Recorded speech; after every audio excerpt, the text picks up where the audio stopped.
नमस्कार, आदाब। Crime petrol dial 100 में आप सबका स्वागत है। मुझे तुम्हारे साथ नहीं रहना है, मैं मीरा के पास जा रहा हूं। आपके चॉइस की दाग देनी पड़ेगी और आपके अंदाज की भी। मैं जानती हूँ इन सब की वजह कौन है। कौन है? मीरा। आखिर कौन थी ये मीरा? इतनी नफरत क्यों मुझसे? नफरत क्यों है? खुद से क्यों नहीं पूछती? बड़े बड़े शौक थे सर उसके, बहुत सारा खर्चा करवाया सर उसने मुझसे।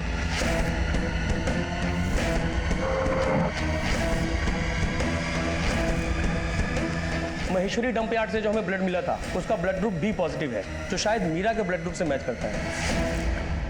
कहते हैं कि वो कहानी व्यर्थ है जिसका कोई सार ना हो, वो जीवन व्यर्थ है जिसका कोई महत्व ना हो। हमारे जीवन में हर एक चीज का एक महत्व है, फिर वो अहमियत चाहे इंसान की हो, रिश्तों की हो, पैसे की हो, समय की हो, या फिर वो किसी की जान की अहमियत हो। हर चीज की अपनी एक इंपॉर्टेंस है, एक सिग्निफिकेंस है, और इसका संतुलन बनाए रखना बेहद जरूरी है। लेकिन हमारे आज के इस केस में किसी ने भी किसी भी चीज की अहमियत को समझा ही नहीं।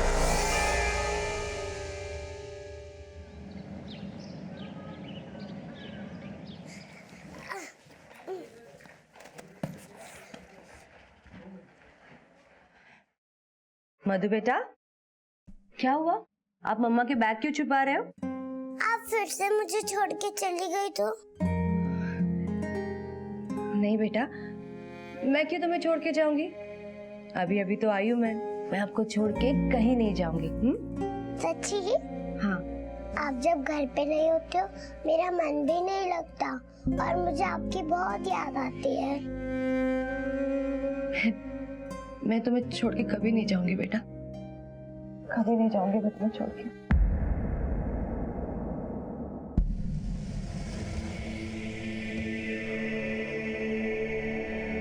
क्या रोहन, तू तो हर वक्त खेलता ही रहता है।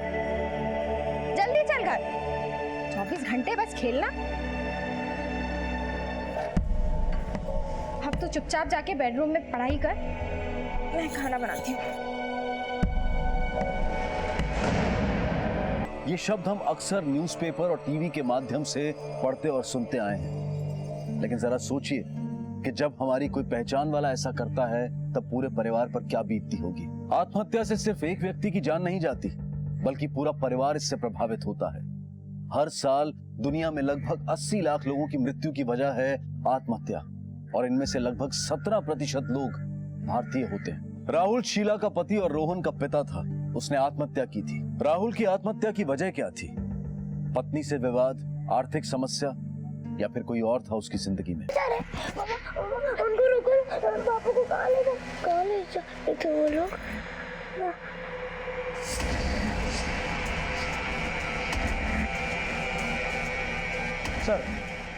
सर, जिस तरह से घर का सारा सामान अपनी जगह पे है और फोर्स एंट्री के भी कोई निशान नहीं है, देख के तो यही लगता है सुसाइड केस है। लेकिन सर घर पे कोई सुसाइड नोट नहीं मिला। जब क्राइम स्पॉट क्लीन हो और सुसाइड का कोई रीजन ना हो तो शक के दायरे में सबसे पहले फैमिली मेंबर्स ही आते हैं। एक काम करो, ये राहुल शर्मा की कॉल डिटेल्स और क्रेडिट कार्ड की हिस्ट्री निकलवाओ। सर। पापा, ये आपके लिए, खोल के देखिए ना। मम्मा मम्मा मम्मा मम्मा, आपने कहा था ना मैं कैसी लग रही इस फ्रॉक में? तुम इस फ्रॉक में बिल्कुल इस गुड़िया जैसी लग रही हो।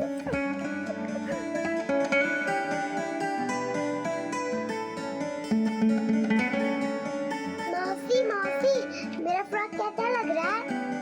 बहुत ही सुंदर। ये तो बहुत बढ़िया है।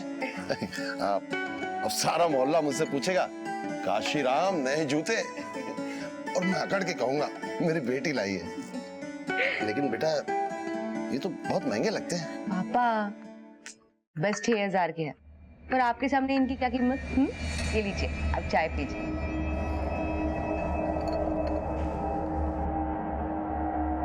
दीदी क्या बात है, क्या बढ़िया चाय बनाई है आपने। क्या खाक बनाई है? कितनी चीनी है इसमें? सालों से चाय बना रही है, पर कभी चीनी ज्यादा, कभी पत्ती ज्यादा। दूसरी बना के लाती हूँ। दीदी रुकिए ना, कितना काम करेंगी आप? ये देखिए तो मैं आपके लिए क्या लाई हूँ। लीजिए।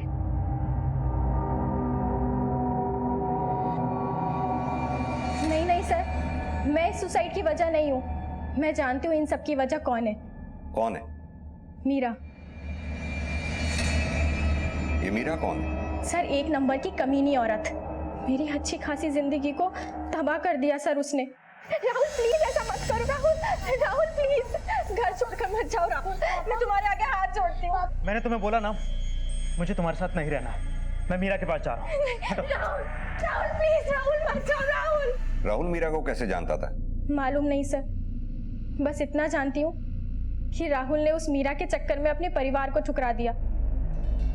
पर सर पता नहीं अचानक से राहुल को क्या हुआ कि वो 1 महीने पहले ही घर आ गए थे। मेरा पति लौट के तो आ गया था मेरे पास, लेकिन वो मेरा ना हो सका और अंत में उन्होंने मौत को गले लगा लिया। आखिर कौन थी ये मीरा? क्या रिश्ता था उसका राहुल से? क्या वाकई में उसका राहुल से कोई रिश्ता था भी, या फिर शीला सिर्फ पुलिस को गुमराह कर रही थी? सर पड़ोसियों से पूछताछ की तो सबने एक ही बात कही कि 5-6 महीने पहले राहुल घर से गायब हो गया था और पिछले महीने अचानक वापस भी आ गया। शरीर शीला सही कह रही थी। राहुल की पॉकेट से जो क्रेडिट कार्ड मिला था उसका क्या हुआ? सर ये रहा स्टेटमेंट। सर पिछले 5-6 महीने में राहुल ने काफी खर्चा किया और ज्यादातर खर्चा beauty parlour, boutique, ladies garment store यहाँ पर हुआ है सर। और सर एक बात और, पिछले महीने राहुल ने 2 लाख रुपए कैश विड्रॉ किया बैंक से और उसके बाद वो घर आ गया। कहीं ऐसा तो नहीं है 2 लाख रुपए शीला नहीं दबा लिए हों? सर 2 लाख रुपए? मुझे राहुल ने कोई पैसे नहीं दिए सर। आपको यकीन नहीं है तो पूरे घर की तलाशी ले लीजिए, मैं सच कह रही हूँ। सर 1 मिनट रुकिए। सर ये देखिए, 3 महीने से बिजली का बिल नहीं भरा है। सर ये देखिए, राशन वाले का पिछला बकाया। सर वो पैसों के लिए रोज परेशान करता है। रोहन की फीस भी नहीं भर पाई हूँ। सर ये देखिए स्कूल का नोटिस। सर अगर मेरे पास 2 लाख रुपए होते तो मैं ये सारे हिसाब चुकता नहीं कर देती। तो वो पैसे गए कहाँ? और कहाँ जाएंगे सर? उस मीरा पे ही नौछावर किए होंगे। पुलिस को अब तक मीरा के बारे में कुछ पता नहीं चल पाया था, और वहीं मीरा कई दिनों बाद अपने घर लौटी थी। लेकिन उसके पास इतने सारे पैसे कहां से आए कि वो पूरे परिवार के लिए इतना महंगा सामान खरीद कर लाई? क्या वो 2 लाख रुपए की रकम वाकई में मीरा के पास थी? पुलिस के लिए इस वक्त सबसे अहम कड़ी थी मीरा तक पहुंचना। अरे ये क्या, आपने अभी तक गिफ्ट तो खोले ही नहीं। ये दीदी देखिए तो, ये कितने सुंदर गिफ्ट लाई हो आपके लिए। देखिए ये हरा रंग बहुत सुंदर लगेगा आप पे। ये देखिए, हाँ हरा रंग बहुत अच्छा लगता है आप पे। देखिए, वाह, पहन के बताइए ऐसे। नहीं चाहिए क्या? तो आपको कुछ और चाहिए था? अरे बता देते मुझे, दिल्ली में क्या नहीं मिलता। जो चाहिए वो लेके आऊंगी आपके लिए। बताइए क्या चाहिए आपको? मुझे इस घर में तू नहीं चाहिए। करेगी इतना? यहाँ से हमेशा के लिए चली जा तू। लेकिन इतनी नफरत क्यों मुझसे? नफरत क्यों है? खुद से क्यों नहीं पूछती? मुझसे क्या पूछ रही है? सर ये रही राहुल शर्मा की पोस्टमार्टम रिपोर्ट। मौत विंड पाइप चोक होने की वजह से हुई है। मैंने राहुल का फोन और कॉल रिकॉर्ड दोनों चेक किया। सर पिछले 6 महीने में राहुल इस नंबर से कांस्टेंट टच में था। कॉल्स भी हो रहे थे और मैसेजिंग भी। लेकिन सर पिछले महीने राहुल मैसेज तो भेज रहा था लेकिन जवाब आना बंद हो गया और अब ये नंबर आउट ऑफ सर्विस है सर। जरूर ये नंबर मीरा का होगा। नहीं सर, हैरानी की बात तो ये है कि ये नंबर राहुल के फोन बुक में मीरा के नाम से सेव्ड है और सिम कार्ड किसी प्रशांत सिन्हा के नाम पर रजिस्टर्ड है। ये रहे मैसेजेस, ये देखिए। प्लीज मीरा वापस आ जाओ, मुझे ऐसे इग्नोर मत करो। मैं तुम्हारे बिना नहीं जी सकता। अचानक उस नंबर से जवाब आना बंद हो गया, क्या वजह हो सकती है? और वो सिम कार्ड प्रशांत के नाम पे रजिस्टर्ड है। आखिर है कौन ये प्रशांत? कहाँ रहता है? सर दिल्ली लॉ कॉलेज का स्टूडेंट है, करोल बाग में रहता है।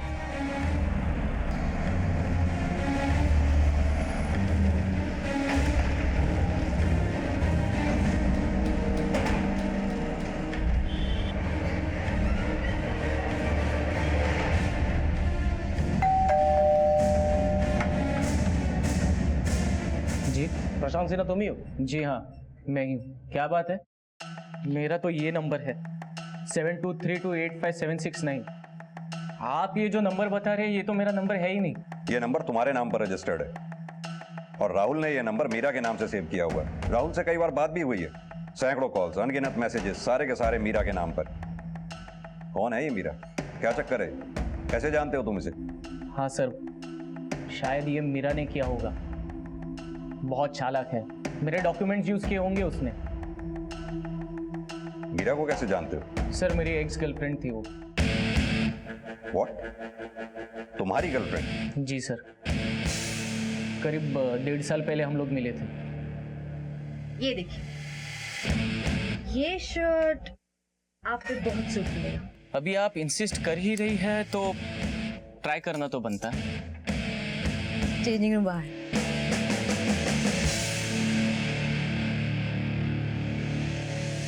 कैसा लग रहा हूँ? सर, ऑटोग्राफ मिलेगा? क्यों? क्योंकि बिल्कुल हीरो लग रहे हैं आप। आपके चॉइस की दाद देनी पड़ेगी, और आपके अंदाज की भी। Thank you sir. हीरो वाली दीवानगी तो अब दिखानी ही पड़ेगी। 2 शर्ट्स खरीद लेता हूँ, उसके बाद कॉफी भी पिलाएंगे थैंक यू बोलने के लिए। हीरो की उम्र कुछ कम नहीं लगती? उम्र की क्या बात करती है मोहतरमा? अगर आप साथ है तो बड़ा होने में कितना वक्त लगेगा? और वहीं से हमारा अफेयर शुरू हुआ। करीब 7-8 महीने तक वो मेरी गर्लफ्रेंड थी। बड़े बड़े शौक थे सर उसके, महंगे कपड़े, डिजाइनर वॉचेस, बहुत सारा खर्चा करवाया सर उसने मुझसे। लेकिन एक दिन अचानक वो मुझे छोड़कर चली गई, साथ में मेरे सारे डॉक्यूमेंट्स और 3 लाख भी लेकर गई। कोई नंबर है उसका तुम्हारे पास? हाँ, आई होप उसका नंबर चेंज ना हुआ हो। 443235। कहाँ मिलेगी ये मीरा? उसका कोई फोटोग्राफ है तुम्हारे पास? कहाँ मिलेगी ये तो पता नहीं सर। हाँ, लेकिन उसके फोटोग्राफ्स है। अब ये रहे।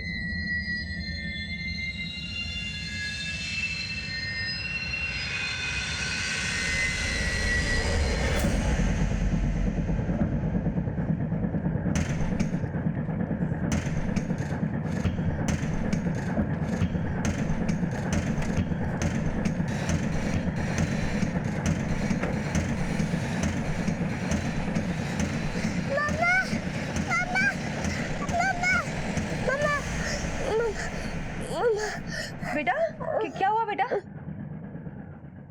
मम्मा, मैंने एक सपना देखा कि आप मुझे छोड़ के जा रहे हैं। नहीं बेटा, तुम शांत हो जाओ, शांत हो जाओ। मम्मा तुम्हें छोड़ के कहीं नहीं जाएगी।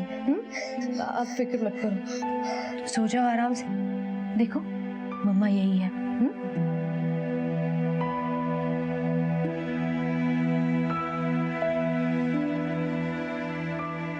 अरे वाह काशू, बेटी हो तो मीरा जैसी, आप सबका कितना ख्याल रखती है।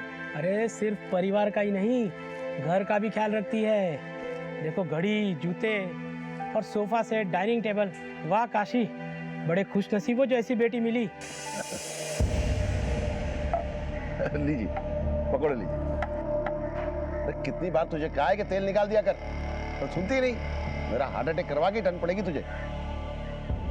वो मीरा ने जो कागज के नैपकिन लाए ना, उससे पोंछ के ला जा।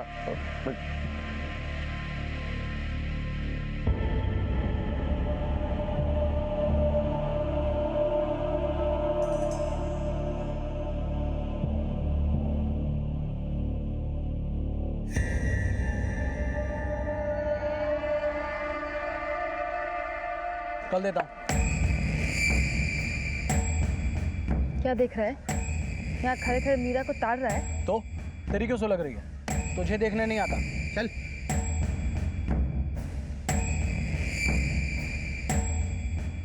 इसे पहचानते हैं आप? ये तो मीरा है सर। ये लगभग 1.5 साल पहले हमारे यहाँ काम करती थी, लेकिन उसके बाद उसने नौकरी छोड़ दी थी। किस तरह की लड़की थी? अब सच बोलूं तो सर, इसका काम में बिल्कुल दिल नहीं लगता था। जब देखो तब मेल कस्टमर को ताड़ा करती थी। कोई अच्छा कस्टमर मिला, बस हाँ ही शुरू। अच्छा हुआ इसने खुद ही नौकरी छोड़ दी 2 महीने में, नहीं तो मैं खुद ही इसे नौकरी से निकालने वाला था। आपके पास आपके एम्प्लॉइज के आईडी प्रूफ, एड्रेस वगैरह कुछ तो होगा? हाँ सर, हम सारे एम्प्लॉइज के आईडीज लेते हैं। दीजिए। जी जस्ट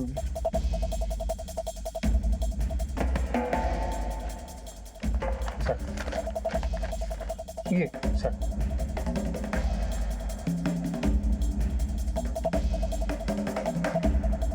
सर ये तो राजनगर गाजियाबाद का एड्रेस है।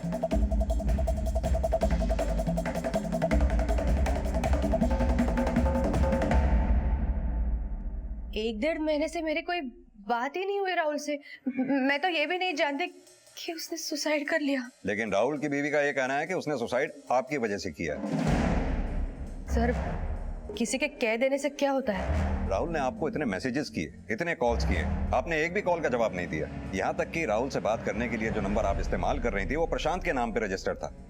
एक बात और, राहुल ने पिछले दिनों अपने बैंक अकाउंट से 2 लाख रुपए निकाले थे जो उसने अपने घर में नहीं दिए, आप ही को दिए थे ना। और उससे पहले प्रशांत के 3 लाख रुपए लेके भागी थी आप। मैंने किसी से कोई पैसे नहीं लिए। इतने सारे महंगे गिफ्ट्स में खर्चा राहुल का ही हुआ था और प्रशांत का भी। कोई मुझे गिफ्ट्स दे, इसमें मेरी क्या गलती है? तो आप ये मानती हैं पिछले 7 महीनों में गिफ्ट के नाम पे जो खर्चे हुए हैं वो राहुल ने किए थे और उससे पहले प्रशांत ने। सर, मम्मा मम्मा ये लोग कौन है? रिया दीदी, मधु को अंदर ले जाओ। तू यहाँ क्या खड़ी है? जा मधु को लेके अंदर जा। जा। ये बच्ची आपकी है? इसके फादर कहाँ है? 4 साल पहले डिवोर्स हो गया हमारा।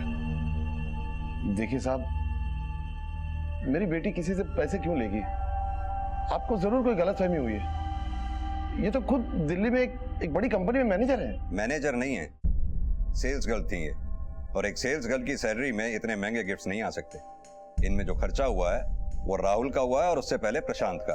देखिए सब, मैं 6 महीने पहले राहुल से मिली थी और वो भी काम के सिलसिले में। फिर वो ही मेरे पीछे पड़ गया, मुझे गिफ्ट्स देने लग गया। मेरा कोई अफेयर नहीं था उसके साथ। पिछले 6 महीनों में राहुल के साथ आपकी बातचीत होती थी, कुछ ज्यादा ही बातचीत होती थी। उसके कॉल रिकॉर्ड्स हैं हमारे पास। दोस्त थे हम दोनों, वो फोन करता था तो मैं बात कर लेती थी। तो फिर ऐसा क्या हुआ था जो पिछले 1 महीने से आप दोनों की बातचीत बंद हो गई? आपने उसकी बात का जवाब देना बंद कर दिया? वो लिमिट क्रॉस करने लग गया था, हाथ धो के मेरे पीछे पड़ गया था कि मैं उसे रिश्ता जोड़ दूं। मैंने उसके फोन ही उठाने बंद कर दिए। मेरे पास और कोई चारा भी तो नहीं था सर। चलिए मान लेते हैं ये बात आपकी। अब ये भी बता दीजिए कि प्रशांत से आपका क्या रिश्ता था? दोस्ती ही थी सर मेरी, लेकिन वो भी राहुल की तरह मेरे पीछे पड़ गया। लेकिन हाँ सब, रही बात उस नंबर की, तो वो नंबर प्रशांत नहीं दिया था, वो झूठ बोल रहा है। वो झूठ क्यों बोलेगा? ये तो वो ही जाने सर। अब कहाँ काम करती हैं आप? ब्लूमैन लॉजिस्टिक्स, दिल्ली में।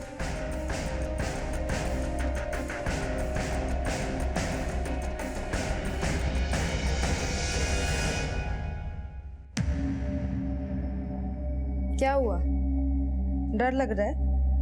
तेरी सच्चाई जो सबके सामने आ गई है अब। क्या बकवास कर रही हो? काश आज पुलिस वाले ना 2-4 सवाल मुझसे भी पूछ लेते। क्यों जलती हो तुम मुझसे इतना? इसका जवाब भी तो तेरे पास ही है। सर, ब्लूमैन लॉजिस्टिक नाम की कंपनी है ही नहीं, ना ही दिल्ली में ना ही आसपास। लगता है इस मीरा के झूठ का शिकार सिर्फ हम ही नहीं, उसकी फैमिली भी है। हमेशा से मर्दों का इस्तेमाल किया है उसने पैसों के लिए। इससे अपने तरीके से पूछताछ करने का वक्त आ गया है। क्या लगा पुलिस बेवकूफ है? तुम झूठ पे झूठ बोलती रहोगी और हम मानते रहेंगे? देखो मीरा, अभी भी वक्त है, सब सच सच बता दो, वरना हमारे पास सच बुलवाने के और भी बहुत से तरीके हैं। मैं और क्या करती सर? डिवोर्स के बाद दिल्ली में एक शॉप में मैं नौकरी करने लग गई, लेकिन वहां मुझे इतने पैसे भी नहीं मिलते थे कि खुद का गुजारा हो सके।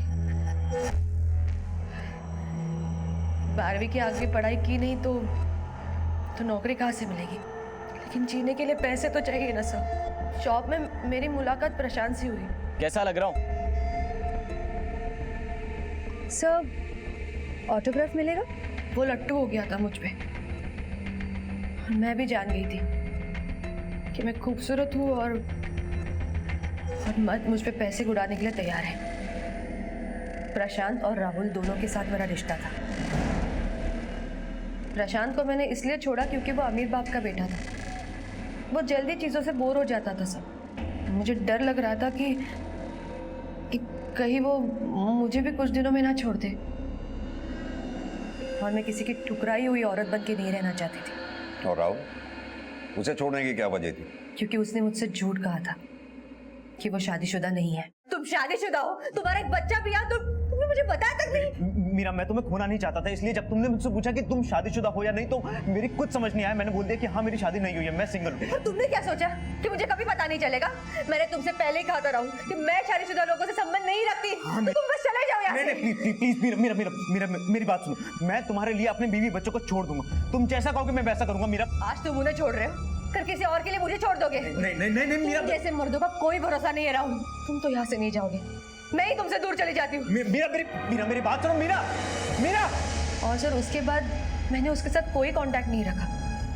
मैं बहुत ही गिल्टी फील कर रही थी कि मैं भी तो एक माँ हूँ। किसी माँ से उसके बच्चे का पिता कैसे छीन सकती हूँ?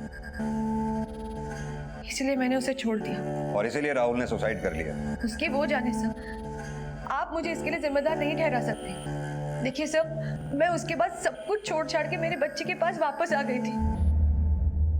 स्त्री और पुरुष के रिश्ते के बीच में कौन दोषी है, कितना दोषी है, ये कहना मुमकिन नहीं होता, क्योंकि उन दोनों के बीच में जो होता है उसकी सही जानकारी सिर्फ उन्हें ही होती है। क्या मीरा वाकई सच बोल रही थी? क्या सच में प्रशांत और राहुल उसके पीछे पड़े हुए थे? पुलिस का अनुमान था कि मीरा झूठ बोल रही थी, लेकिन इससे पहले कि वो उससे कुछ और पूछताछ करते, एक चौंकाने वाली खबर सामने आई जो इस केस को एक नई दिशा देने वाली थी। सर, गाजियाबाद पुलिस से फोन आया था। उस काशीराम ने कंप्लेंट लिखाई कि मीरा और मधु दोनों गायब हैं। हमारी नातिन मधु सुबह से नहीं मिल रही साहब। हमने ये साहब के थाने में कंप्लेंट भी लिखवाई सर। कृपा करके आप ढूंढ दीजिए, बड़ी चिंता हो रही है। आपने आसपास में पता किया? कहीं ऐसा तो नहीं बच्चों के साथ खेलने निकल गई हो? नहीं सर, सुबह से मीरा भी गायब है। तुम्हारा कहने का मतलब है मीरा उसे ले गई? हाँ साहब, कल रात को मैंने मीरा को घर से निकाल दिया था, ये कहकर कि अब उससे हमारा कोई रिश्ता नहीं। चल निकल मेरे घर से, चल। पापा सुनिए मेरी। ये ले तेरी घड़ी और ये तेरे जूते। पापा ये क्या कर रहे हैं आप? नहीं चाहिए मुझे तेरी हराम की कमाई। चल। ऐसा मत कहिए पापा। मुझे उसकी कोई परवाह नहीं है साहब, मुझे मेरी नातिन चाहिए सही सलामत बस।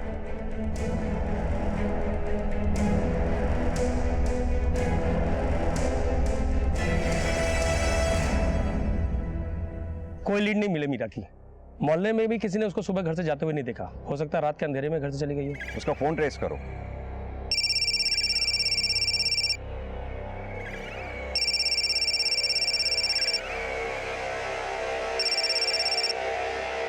हेलो,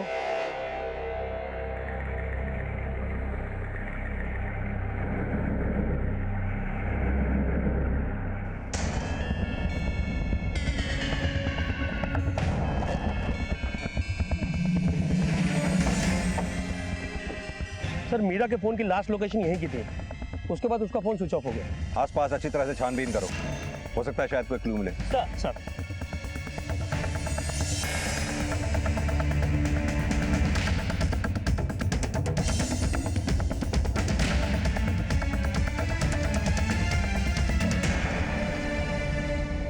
सर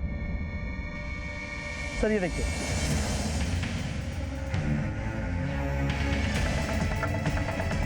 फॉरेंसिक टीम को बुलाओ। सर, फॉरेंसिक रिपोर्ट आ गई है। महेश्वरी डंप यार्ड से जो हमें ब्लड मिला था उसका ब्लड ग्रुप बी पॉजिटिव है, जो शायद मीरा के ब्लड ग्रुप से मैच करता है। लेकिन सर, मधु का ब्लड ग्रुप ओ नेगेटिव है। मीरा को भागने के दौरान चोट लगी या फिर किसी ने उसे चोट पहुंचाई? लेकिन सर, मीरा को चोट पहुंचाएगा कौन? जहां से हमें वो ब्लड मिला था उसके आसपास के एरिया में लोगों से अच्छी तरह से पूछताछ करो, शायद किसी ने कुछ देखा हो। सर,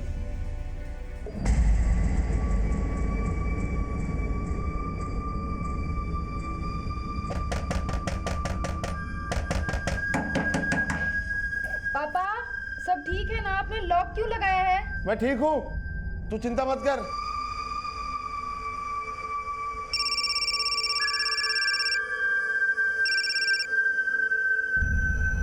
हेलो, हाँ वो पैसों का इंतजाम मैंने कर लिया। कहाँ लाना है?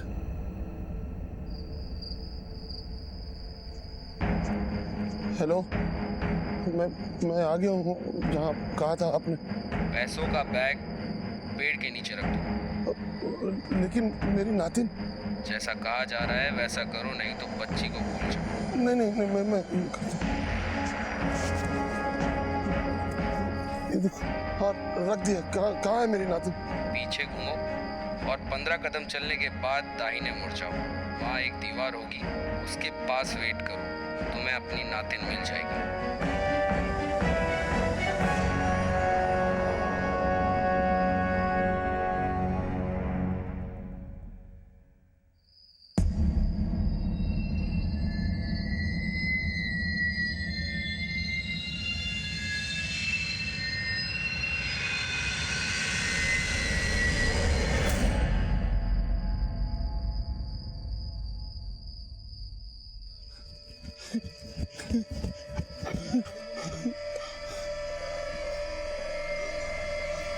मधु, बच्चा।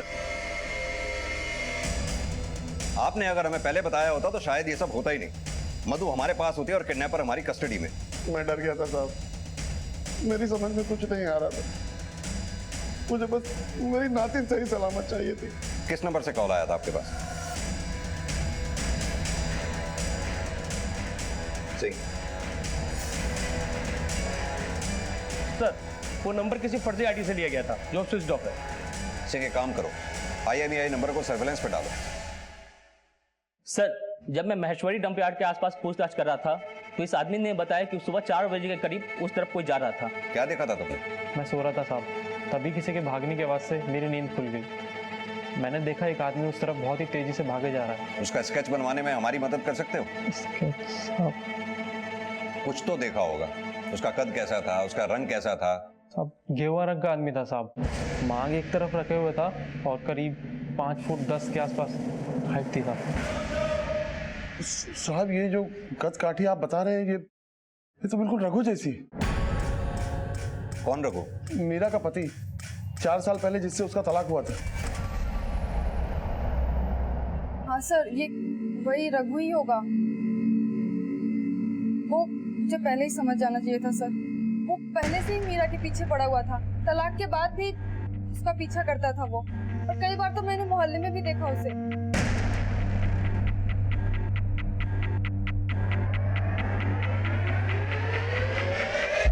ये सरासर झूठ है। मैं अपना सारा काम काज छोड़कर मैं मीरा का पीछा क्यों करूँगा? सर, मैं जाता था उसके घर, लेकिन अपनी बच्ची से मिलने, क्योंकि वो मेरी बच्ची से मिलने नहीं देती थी। तेरे फोन की लोकेशन हमने पहले ही निकाल ली है, जिससे साफ साफ जाहिर होता है कि तू मीरा के पीछे पीछे घुमा करता था।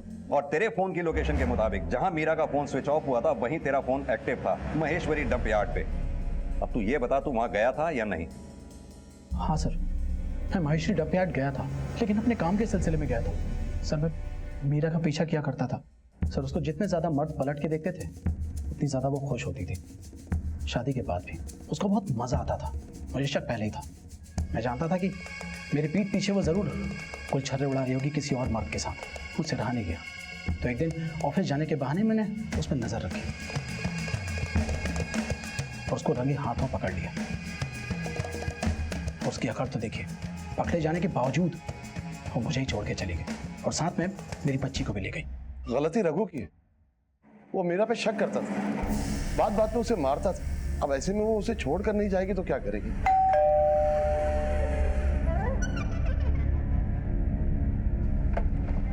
मीरा, नहीं,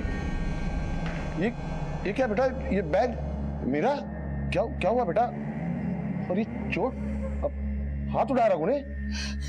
हाँ पापा, बहुत शक करता है वो मुझ पे। मैं जरा भी किसी से बात कर लूं तो ये। अच्छा बेटा, तू फिक्र मत कर। हाँ, मैं देखता हूँ उसको। जिसकी ऐसी खूबसूरत बीवी हो, जिसको गैर मर्द ताड़ते हो, उसको जलन होगी ही सर। जो गैर मर्द उसको भाव नहीं देते थे वो उसके भी पीछे लगी रहती थी। उसको एक गंदी आदत थी सेंटर ऑफ अट्रैक्शन बनने की, और मेरी सबसे बड़ी गलती ये थी कि मैं उसको भुला नहीं पाया था अब तक। जिसकी ऐसी खूबसूरत बीवी हो, जिसको गैर मर्द ताड़ते हो, उसको जलन होगी ही सर। और इसीलिए शायद तूने मीरा को वापस पाने के लिए उसकी बच्ची को किडनैप किया। मैंने ऐसा कुछ भी नहीं किया। मुझे मेरी बच्ची से कोई मतलब नहीं था। मैं तो उसको जानता तक नहीं, और ना ही वो अपने बाप को जानती है। जिसकी ऐसी खूबसूरत बीवी हो, जिसको गैर मर्द ताड़ते हो, उसको जलन होगी ही सर। और इसीलिए शायद तूने मीरा को वापस पाने के लिए उसकी बच्ची को किडनैप किया, उसकी फिरौती मांगी। मैंने ऐसा कुछ भी नहीं किया। मुझे मेरी बच्ची से कोई मतलब नहीं था। मैं तो उसको जानता तक नहीं, और ना ही वो अपने बाप को जानती है। मुझे सिर्फ मीरा चाहिए। मैं उससे अब भी प्यार करता हूँ। मैं उसको कभी नुकसान नहीं पहुंचा सकता।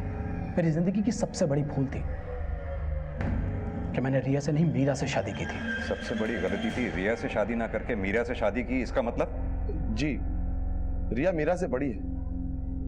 पहले रघु का रिश्ता रिया के लिए ही आया था, पर जब रघु ने मीरा को देखा तो उसे पसंद कर लिया। इस बात पर दोनों बेटियां बहुत लड़ी थी।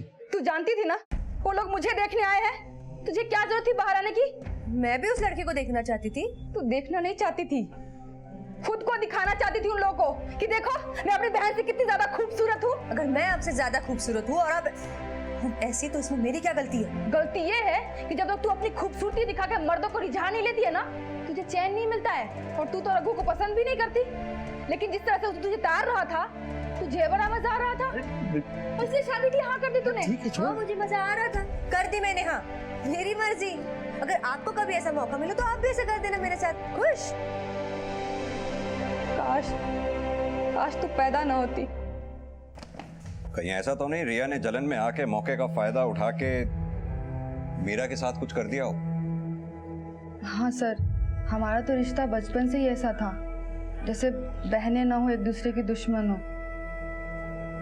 वो एकदम गोरी चिट्टी और मैं तो उसके सामने कुछ थी नहीं ना सर। घर में कोई भी आता था तो सबसे पहले मीरा को ही देखता था। सारा प्यार दुलार उसके हिस्से आता था और मेरे हिस्से अपनी छोटी बहन को टुकुर टुकुर देखना। मैं सावली और वो गोरी, इसमें सर मेरी क्या गलती थी? तो इसी बात का बदला लिया तुमने मीरा के साथ? सर अगर बदला ही लेना होता तो सर रघु से उसकी शादी ही नहीं होने देती सर। और अब बदला लेके फायदा भी क्या है? पापा ने उसे घर से निकाल दिया धक्के मारकर। मेरी तो मन की मुराद ऐसे ही पूरी हो गई थी ना सर। और मधु, उसको तो सर मैंने माँ की तरह बचपन से पाला है। सर मैं कह रही हूँ ये सब मीरा ने ही किया है। वो पैसों के लिए अपनी बेटी को तो क्या बाप को भी मार सकती है सर। सर मीरा के अब तक के रिकॉर्ड को देख करके एक बात तो साफ है कि इसने बहुत से मर्दों के साथ खिलवाड़ किया है, इस्तेमाल किया है। उससे बदला लेने वालों की लिस्ट लंबी हो सकती है सर। सिंह, पता करो मीरा का घर छोड़ने के बाद किस किस के साथ अफेयर था, कौन कौन लोग ऐसे हैं जो उससे खफा थे। एक बात और, मीरा के घर छोड़ने से लेकर अब तक के उसके कॉल रिकॉर्ड्स निकलवाओ। सर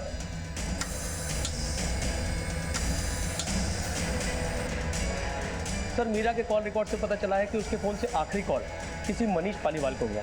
मनीष पालीवाल? कहाँ रहता है ये मनीष पालीवाल? ये केस एक के बाद एक अजीब मोड़ लेते जा रहा था। एक के बाद एक नए नाम सामने आते और इस केस को एक नया एंगल दे जाते। शक के दायरे में सबसे पहले थी मीरा। उसकी शख्सियत, उसके चरित्र पर कई सवाल खड़े कर रही थी और अब मीरा और मधु दोनों के लापता होने के बाद उनसे जुड़े तथ्यों को परखना मुश्किल हो रहा था। रिया के खिलाफ भी कोई ठोस सबूत नहीं था और अब एक और नया नाम, मनीष पालीवाल। कौन था ये मनीष पालीवाल और उसका इस केस से क्या ताल्लुक था? क्या पुलिस इस केस को सुलझाने के बेहद करीब थी या फिर मनीष पालीवाल भी इस केस को एक नई दिशा की तरफ मोड़ देगा?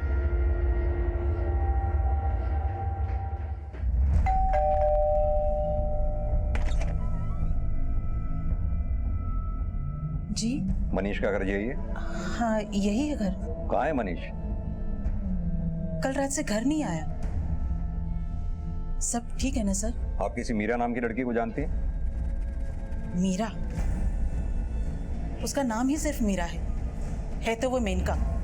3 साल पहले मेरे बेटे मनीष की जिंदगी में आई थी, वो पूरा बर्बाद कर दिया उसको। घर तक बेच दिया उसने। मेरे बेटे ने जब शादी के लिए पूछा तो उसे छोड़ के चली गई।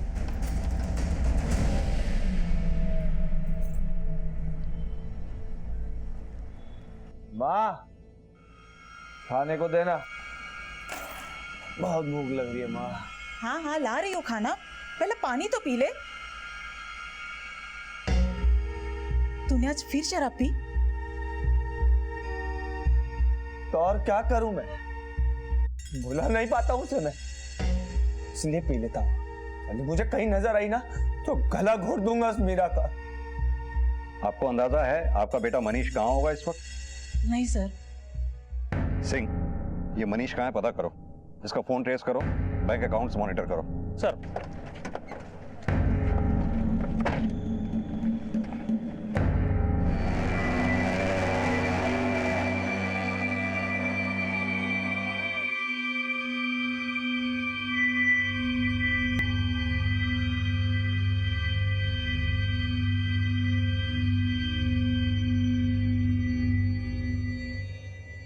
सर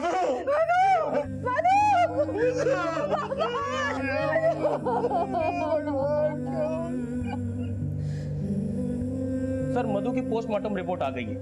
जिस रात काशीराम ने फिरौती की रकम दी उसके कुछ घंटे बाद मधु को मार दिया गया और मौत गला घोटने की वजह से हुई। सवाल यह है कि पैसे मिलने के बाद किडनैपर ने बच्ची को मारा क्यों? हो सकता है मधु ने किडनैपर्स का चेहरा देख लिया उसे।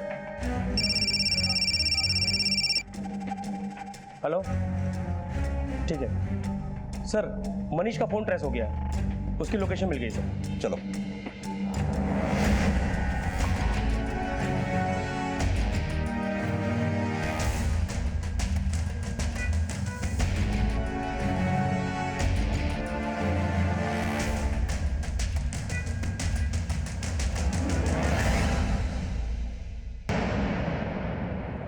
क्या मेरे बच्चे को मार डाला, मेरे मधु को मार डाला? मैं मेरे बच्चे से मिलना चाहती हूँ, मुझे जाना है मेरे बच्चे के पास सर। जिस रात तुम्हारे बाप ने तुम्हें घर से बाहर निकाला, तुम अपनी बेटी मधु को लेकर भाग गई थी ना? पापा ने मुझे घर से बाहर निकाला, उसके बाद मैं अपने बच्चे से मिली तक नहीं हूँ सर। ये ले तेरी घड़ी और ये तेरे जूते। पापा ये क्या कर रहे हैं आप? नहीं चाहिए मुझे तेरी हराम की कमाई। चल ऐसा मत कहिए पापा। कि मैं एक अच्छी माँ नहीं बन पाई, ना ही एक अच्छी बेटी। मेरा अपना ही ठिकाना नहीं था तो मैं अपने बच्चे के बारे में क्या सोचती। इसलिए मैंने सबसे पहले राहुल के इनबॉक्स से मुझे ये मेल मिली है जिसमें साफ साफ लिखा है, अगर तुम्हें अपनी जान देनी है तो दो, मगर मुझे बार बार मैसेजेस मत करो। हमारा रिश्ता अब खत्म हो चुका है। अपनी बेटी मधु को भले ही तुमने ना मारा हो, लेकिन राहुल की मौत की जिम्मेदार तुम खुद हो। सर जिस नंबर से काशीराम को कॉल आया था उस मोबाइल में एक दूसरा सिम डाला गया है और अभी उससे एक कॉल भी हुआ है, उसके बाद से फोन बंद है। किसको कॉल किया गया? कोई ट्रैवल एजेंट है सर। चलो।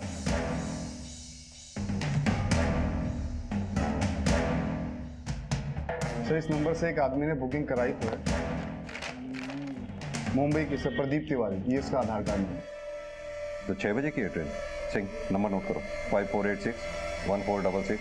ये आधार कार्ड नंबर से इसकी डिटेल्स और फोटोग्राफ निकालो और 2 घंटे में इसकी ट्रेन है। तुरंत एक टीम लेकर स्टेशन पहुंचो। सर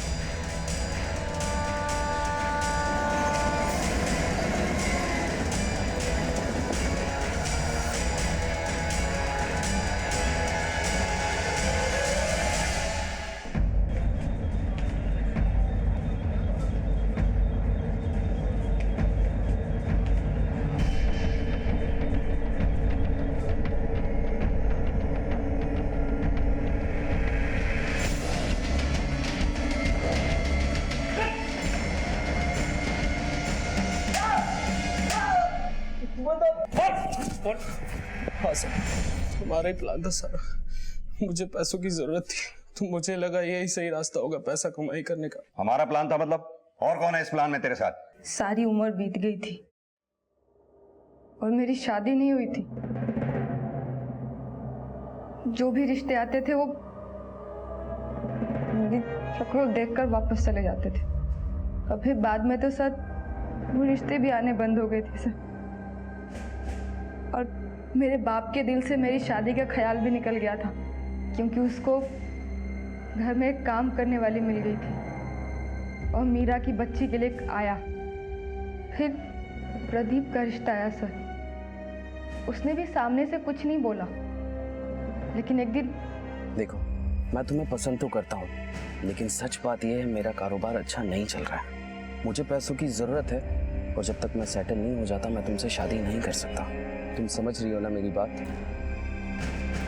मैंने घर में देखा था, महंगा महंगा सामान था, पैसे वाले लोग लग रहे थे। मैंने सोचा लड़की बदसूरत है, पैसा ऐड सकते हैं, वो ऐसे ही खुश हो जाएगी अगर मैं शादी के लिए हाँ बोल दूँ तो। सर मैं बहुत खुश थी कि देर से ही सही लेकिन मेरी शादी होगी। पैसे कहाँ से लाती थी? मीरा से पैसे मांगने की कोशिश की, लेकिन इतने सालों तक तो मेरे कमाए हर रुपए को ताने देती थी, फिर आज अचानक मेरे पैसों से इतना प्यार क्यों? नहीं मिलेंगे पैसे। मैंने सोचा था पैसे वाले लोग हैं, आसानी से निकल आएगा, लेकिन बाद में पता चला उसका बाप एक मामूली क्लर्क था और सारा पैसा उसकी बहन के पास था। इसलिए मैंने रिया को और उकसाया और मीरा की बेटी को किडनैप करने का प्लान बनाया सर। अगर तुम्हें पैसे ही चाहिए थे तो फिर मधु को क्यों मारा, फिरौती लेने के बाद भी? उसको मारना नहीं चाहती थी मैं। हमारा प्लान था कि मधु को किडनैप करके मीरा और पापा से पैसे मांगेंगे, लेकिन पापा को मीरा की सच्चाई पता चल गई और उन्होंने उसे घर से निकाल दिया। फिर हमने सोचा कि हम अपना प्लान कैंसिल कर देते हैं, लेकिन उसी रात मैंने मीरा को बाहर जाते हुए देखा और मधु को गायब कर दिया। सोचा कि सारा शक मीरा पर जाएगा और प्लान था कि पैसे मिलते ही मैं और प्रदीप मधु को वापस कर देंगे। पुलिस भी ये सोचेगी कि मीरा ने ये सब पैसों के लिए किया।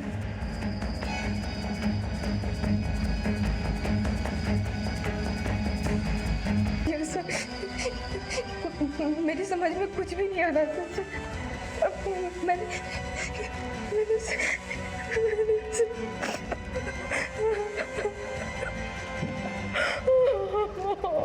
गलत काम करके कोई आज तक नहीं बचा। तुम्हारे स्वार्थ की कीमत उस बच्ची ने अपनी जान से दी। अब सारी जिंदगी अपने गुनाहों की सजा काटना जेल में।